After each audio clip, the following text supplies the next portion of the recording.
UK Prime Minister Boris Johnson is apologizing for parties that allegedly breached COVID-19 lockdown rules after he and dozens of others were fined by police today. Earlier, the Prime Minister said he has paid the fine he received. Others also penalized for the gatherings include Finance Minister Rishi Sunak and the Prime Minister's wife, Carrie Johnson.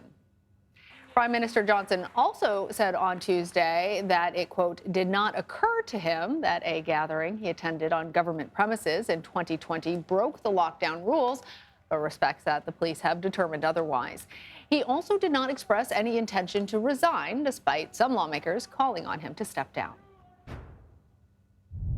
Authorities are investigating a total of 12 events reportedly held in Whitehall and Downing Street between 2020 and 2021. More than 50 fines connected to them have been issued so far. Joining us now from London for more on this is CBS News foreign correspondent Imtiaz Tyab. Hi, Imtiaz. So what do we know so far about these fines and why are they happening now? Hey, Tanya, Lana, good to talk to you. Well, Partygate, as this scandal has been known, which has sort of been churning around the British political ecosystem for the past several months, has finally delivered a major blow to the Prime Minister, but not just him, but also to his Finance Minister, known as the Chancellor here, Rishi Sunak, and the Prime Minister's wife, Carrie Johnson, all of them receiving what's known as a fixed penalty notice, which is a fine in yours and I's sort of parlance, about 50, 60 bucks each. But it's really the fact that they have been penalized, which is the problem here. This is the first time that a sitting Prime Minister ever has received any kind of, has been in a situation like this, essentially clearly broken the law, even though some would argue it's minor given the fact that it's only a fine, et cetera, et cetera. But really what this issue is at the heart of it is something that has exposed a sort of raw nerve, if you will, here in Britain. If you hear what people are saying across the UK, which is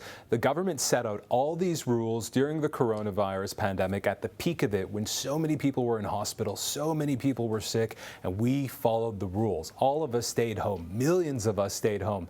And yet our leaders, our government elected leaders, democratically elected, were not. They were having boozy parties in 10 Downing Street, at Whitehall, you know, and I think really what it speaks to is this general sense that the government has one rule for themselves and one rule for them. That's what people are saying.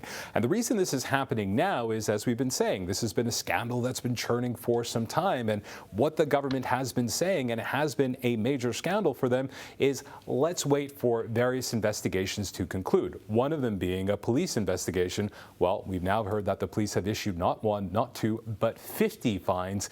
And those fines are really being handed to the most powerful people in this country.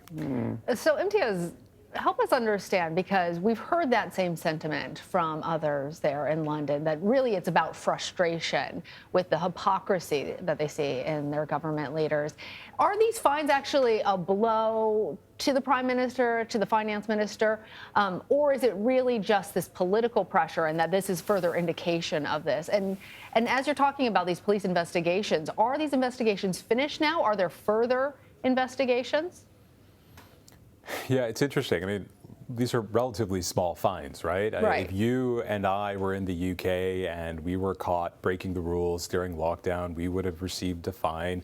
And that's what we're seeing here. Some of these fines were actually quite big, but what we understand is that the Prime Minister, the Chancellor of the Exchequer, the Prime Minister's wife have received relatively small fines. But it's not so much, you know, how much these fines are worth. It's more the fact that they were being delivered in the first place, that the fact that they didn't just break the rules, they broke the law, right? And these were laws that were written by these political leaders. And, you know, you have to consider that the Chancellor of the Exchequer, Rishi Sunak, is one of the most wealthy people, you know, chancellors we've ever seen. In fact, he's in another scandal because of his wife's, you know, economic holdings, you know, basically saying she's not a resident of the UK, even though she lives right beside 10 Downing Street. Right, and those green cards that they have, we know. Yeah. Right, exactly. So, you know, they're involved in a different scandal. But again, the question in politics is like, is this the end for them? Is this one scandal too many that it's going to force them out of office? And I think most people watching this think that the Prime Minister and indeed the Chancellor will survive this.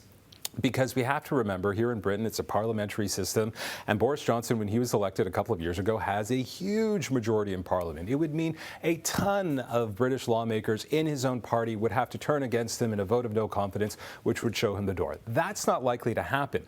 But what that doesn't answer, it may mean his political survival, but to touch on your point, Lana, what it speaks to is the fact that a growing segment of society just feels that their political leaders were lying to them, that they broke the rules, that they were not following the rules that they expected everyone else to. And I think even though it may mean that Boris Johnson will stay in power, the question then becomes, will it be a problem for him when they have an election in 2 years from now? And the short answer is, it probably will. All right, Imtiaz Tyab in London, thank you. Pleasure, guys.